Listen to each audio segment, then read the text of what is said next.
La famille, qui parmi vous joue un petit peu de piano ? Moi. Je crois que Sergio a non seulement une harpe, mais en plus un piano, une guitare et un pipeau. Et j'ai gardé la flûte de la 6e. Ah oui, on l'a tous eu la flûte d'ailleurs en cours de musique. Je crois qu'il m'en reste 3 ou 4 d'ailleurs. Je vais vous présenter, je vais vous présenter un monsieur qui joue très très bien du piano, qui est auteur-compositeur d'ailleurs et qui organise un festival ce week-end, un certain André Manoukian. Est-ce que ça vous parle ? Non, pas du tout. Mais alors, pas du tout. Mais alors, il vient de débuter, non ? Peut-être, on va lui demander. Bonjour André Manoukian. Bonjour les amis.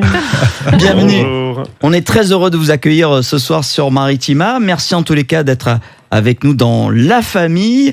Vous êtes ce week-end du côté des Baux de Provence pour la 2e édition, les Beaux Pianos. Beaux comme le village. Pourquoi ce festival aux Baux de Provence ? Vous connaissez la région ? Vous avez eu un coup de cœur ? Bah écoutez, je me suis installé ici il y a 4 ans maintenant. Ah, d'accord. Voilà, on venait de Chamonix et puis et on a eu envie de descendre un petit peu. Un peu de chaleur.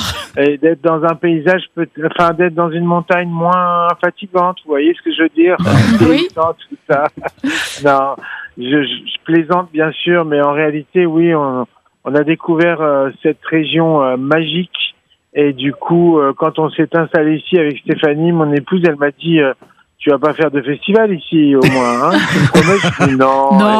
Et puis, bim, 2 ans plus tard. Et aujourd'hui, c'est elle qui s'en occupe de toute façon. Donc voilà, j'ai gagné la partie, en tout cas. Mais mon idée, c'est j'adore, quand je suis dans un bel endroit de nature, j'ai envie de savoir comment ça sonne en musique. Donc voilà.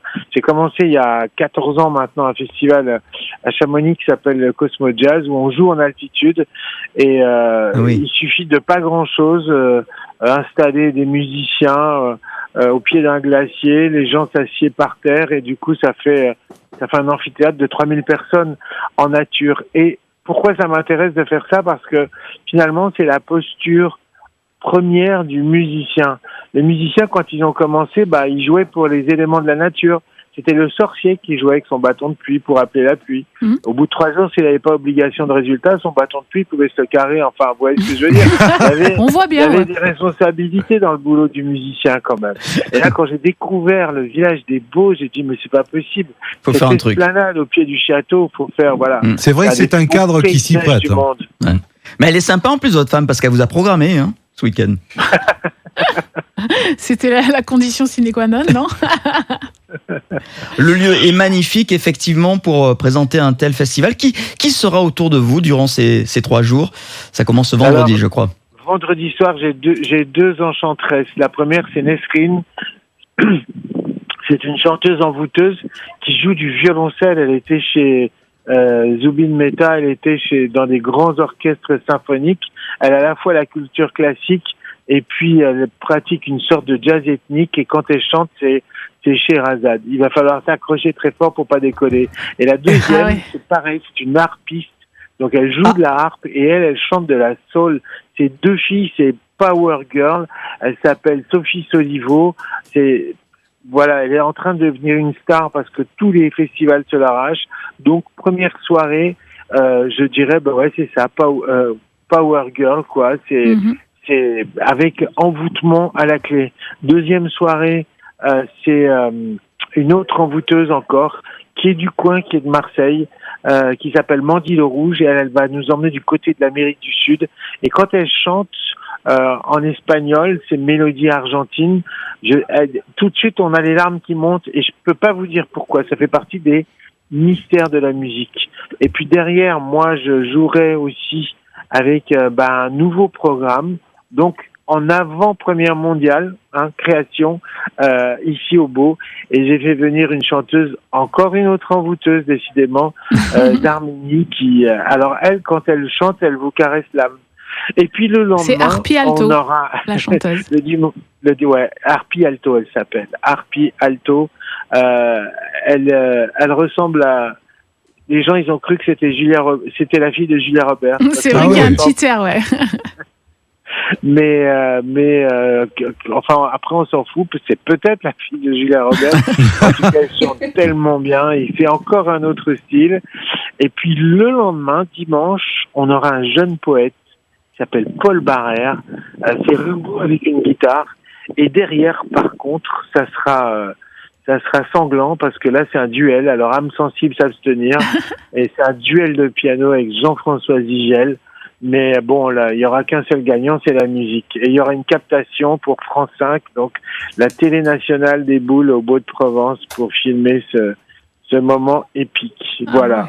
Wow. André Manoukian, on vous connaît donc comme pianiste, auteur, compositeur, homme de radio, homme de télé, écrivain aussi, juré dans La Nouvelle Star, organisateur, on en parle à l'instant, de festival avec votre femme. Vous avez 1000 vies, vous vous posez jamais ? C'est ce que tout le monde me pose comme question et à force, il va bien falloir que je me pose. En fait, il voulait se poser au Beau de Provence. Si on s'arrête, on tombe, ouais, c'est ce que je veux dire. Oui, quand on s'arrête, on tombe, c'est vrai. Ça peut. C'est ça. Ouais. Mais en réalité, tout ce que je fais, le problème, c'est que tout ce que je fais, ça m'intéresse. Donc voilà, écoutez, on a de la chance de vivre de sa passion. Puis je vais vous dire une autre chose, dans ces moments un peu troublés où tout le monde est en train de se déchirer, la musique, ça rassemble et ça fait du bien, quoi. Donc nous, ce que je propose à chaque fois, vous voyez tous ces artistes dont je vous ai parlé, ils vous font voyager, ils vous font voir, vous font ressentir des pays que vous ne connaissez pas, mais tout d'un coup, avec lesquels vous rentrez pratiquement en fusion.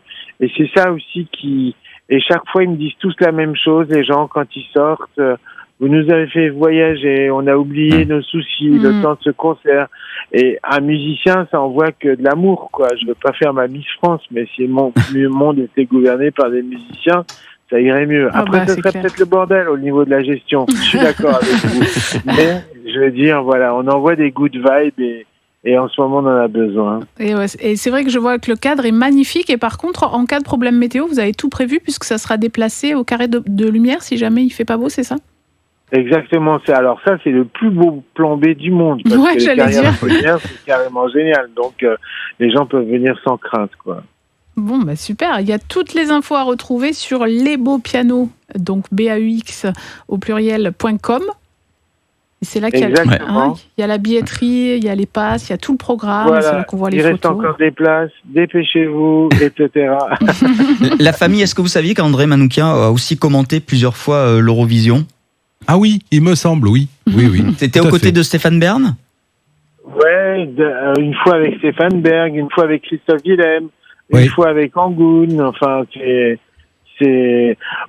vous l'avez compris, d'après la programmation dont je viens de vous parler, je suis amoureux des voix. Bon, peut-être que c'est parce que je chante faux comme un jambon, donc c'est l'organe que j'ai pas. Donc, et chez moi, la voix procure des sensations psycho-érotiques de dingue. Je me mets à transpirer de la moustache, je me mets dans tous mes états. Je ne sais toujours pas pourquoi. C'est pour ça que j'en fais des bouquins d'ailleurs, pour essayer de piger. Chaque fois qu'on me demande de venir et d'écouter ce qui se passe, en plus de ça, vous savez, La Nouvelle Star, j'ai commencé en 2002, j'ai fini en 2016. Le niveau des gosses, mais il a été exponentiel. J'ai vu combien les générations qui sont nées avec Internet avaient à la limite beaucoup plus de culture musicale que les anciens. Comme le niveau est en train de monter partout, on voit bien maintenant que les talents sont en train d'exploser à tous les niveaux. C'est aussi grâce à Internet. Il n'y a pas que des mauvaises choses sur ces réseaux sociaux. Quand on voit des gosses qui ont la casquette à l'envers et qui ont Otis Redding dans la voix, la dernière fois, je dis aux gosses, mais il y a Otis Redding dans ta voix. Il me dit, bah ouais. Je dis, ah bon, tu connais? Il me dit, bah ouais. Je dis, mais ton père? Il me dit, non. Ton grand-père? Non. Mais quoi? Bah, il me regarde, il me dit, bah, Internet. Je dis, ah ouais, bien sûr. Okay.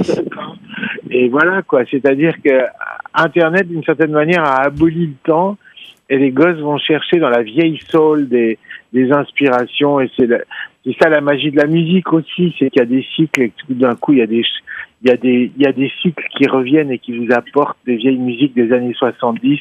En ce moment, il y a un gars qui s'appelle Childish Gambino que j'adore et on dirait de la vieille soul des 70 alors que le mec, il a 25 piges, quoi. Donc voilà. Et c'est vrai que là, aujourd'hui, on a Elias avec nous, qui est en stage à Maritima et qui est jeune aussi, qui a 16 ans, 17 ans, Elias, et qui est il cherche un producteur. Il cherche un producteur. Mais c'est rigolo ce que dit Alain, parce qu'on en parlait tout à l'heure, et c'est vrai que Elias, il fait de la musique, mais il se nourrit de plein de styles différents. Et moi, pareil, quand je lui dis, mais tu connais ça? Oui, je connais ça. Alors, Elias, tu t'inspires de plein de courants de musique différents, tu disais. C'est ça. Moi aussi, je suis un passionné du piano. Je suis amoureux aussi. Je suis amoureux de la musique aussi. Oui, c'est vrai. Et dans quel style tu vas te balader alors? Alors moi, je fais plusieurs styles de musique, mais principalement du rap. Mais je peux tout faire. Je fais tout. Ça, les gars, Elias, il peut tout faire, guys. Vous avez compris? Il est prêt.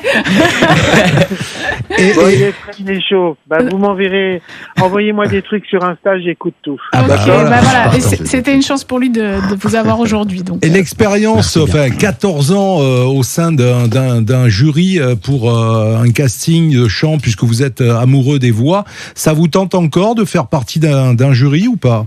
Et il a vu passer Julien Doré, Christophe Willem. Oui, pas mal. Ouais, Amel Bent, Camélia Jordana. Mais ça vous tente encore ou pas?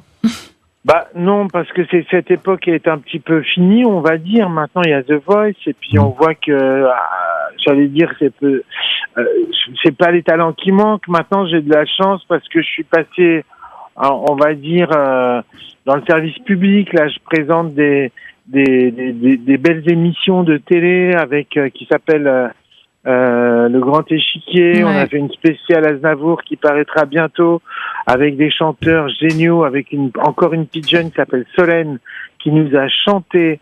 Je me voyais déjà, on avait tous envie de chialer. La môme, elle a 20 piges, c'est incroyable. Elle le chante à sa manière. Et c'est là qu'on voit que quand les gosses jouent avec le répertoire des grands, du coup, ils recréent quelque chose. Et ça, c'est toujours intéressant et c'est toujours réjouissant. On parlait des belles voix, André, à l'instant. On parlait de l'Eurovision. Slimane, 4e cette année. D'après vous, pourquoi on n'y arrive pas à gagner l'Eurovision depuis tant d'années, là, depuis Marie-Myriam? Qu'est-ce qui manque à la France? Alors, malgré tout, Barbara Pravi, 2e. Slimane, 4e. On est quand même dans le top 5. Oui. Okay, Amir 6e aussi. Ouais. Voilà. Donc on est pas mal. On n'est pas loin. Il y a vraiment du progrès. Après, moi j'ai une thèse, c'est que j'en ai fait un bouquin, ça s'appelle Les pouvoirs extraordinaires de la musique, et on a une langue, là, le français émet des fréquences entre 1000 et 2000 Hz. Ok. L'anglais émet entre 2000 et 12 000. Vous voyez la différence? Mais les champions du monde, c'est les Slaves qui émettent entre 500 Hz et 12 000 Hz. Et donc, il y a des gens qui ont des langues qui sont beaucoup plus musicales que d'autres. Et pour le coup, la musique, ça fait vraiment partie de leur culture. En Suède, l'Eurovision, c'est un culte, c'est toute l'année. C'est des concours dans tout le pays. La Suède, c'est un petit peuple, je sais pas, je crois que ça doit faire 8-10 millions d'habitants maximum, et pourtant c'est les patrons de la musique. Regardez Spotify, c'est suédois. Regardez ABBA, c'est le groupe mondial qui vend le plus de disques. Et regardez Martin Ware, c'est le producteur, le producteur qui a fait Britney Spears, qui a fait toute la pop américaine depuis, et qui est le plus titré. Donc je pense que il y a des pays pour lesquels la musique c'est une véritable religion. Chez nous, beaucoup moins, mais on commence à faire des progrès, notamment, grâce à ces gosses qui arrivent et qui ont une culture beaucoup plus complète, je dirais, notamment grâce aux réseaux sociaux. Et la langue française telle qu'on la parle, ça ne mobilise que 3 petits muscles autour de la bouche. Alors que si je parle français avec l'accent canadien, je fais marcher les résonateurs du nez, du front, de la voix. Pardon pour mon piètre accent. Vous avez l'impression que j'ai parlé fort, mais pas du tout. J'ai simplement placé ma voix dans ma tête. Quand vous chantez, il faut avoir la tête vide. C'est pour ça qu'on dit con comme un ténor. Enfin, ils sont pas ténors, mais c'est une image. Donc on n'est pas favorisé par la langue, mais on fait des progrès. André Manoukian, merci beaucoup d'avoir été avec nous ce soir dans la famille. Je vous ai saoulé la famille. Non, du tout. On s'arrêterait pas si on n'était pas. Mais on saura la prochaine fois qu'on vous invitera pour 17h 19h et à 20h, on sera toujours en train de parler avec vous. Bah moi, ça me va. Hein. Ah ouais, sans problème. Et puis, comme on voit que vous invitez des harpistes sur votre festival au Beau-de-Provence, nous avons Sergio qui a une harpe à la maison. Voilà, il va s'entraîner un petit peu. Et peut-être qu'il participera à la prochaine édition en 2025. Ouais, j'ai juste la harpe, c'est tout. Et oui, la prochaine édition, on va faire des tremplins aussi. Donc, Elias, mon gars, je t'attends de pied ferme. Voilà. Allez. Ah bah voilà, Bien sûr, bienvenue alors. Rendez-vous est pris, Elias. Ça marche. Ok, merci beaucoup. Merci André. André. Merci. Merci. À Bonne très soirée. vite.